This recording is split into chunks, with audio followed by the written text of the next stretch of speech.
main target is the crowning achievement of the Protestant Reformation, which is, of course, the 1611 authorised King James Holy Bible. That is the fruit of the Reformation that the Jesuits want to destroy above all, because until they do that, they cannot be sure of getting, indeed, the entire world, and especially England, back under the thrall of popery. 18 years after the Jesuit meeting in Chieri, a German scholar named Constantine von Tischendorf would travel to Rome for what he described as a prolonged audience with the Pope. 1 year later, Tischendorf arrived at St. Catherine's Monastery at the base of what is called Mount Sinai in Egypt. Here, he discovered a manuscript that he claimed was more ancient than any of those used by the Reformers. In time, and after further visits to the monastery, the manuscript he found would be named Codex Sinaiticus.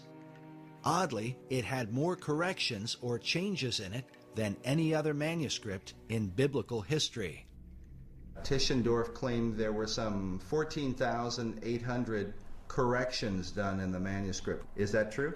It sounds about right. Sinaiticus is the most corrected manuscript of a Greek manuscript of the scriptures.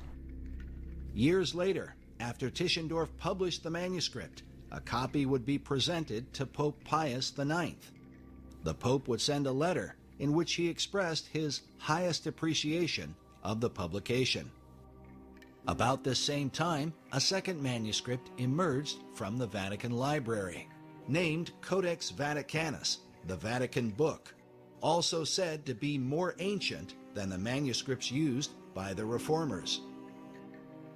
Vaticanus now has a very strange appearance. When you look at it as a sort of manuscript expert, although you know that people tell you that it's a 4th century manuscript, it actually looks like a 15th century manuscript. And there's one very simple reason for that, is that almost the entire text has been overwritten by a 15th century scribe.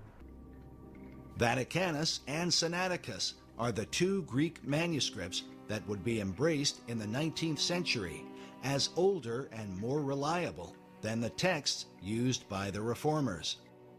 Westcott and Hort would combine them into what is now known as the critical Greek text that would be used for biblical translation throughout the 20th century.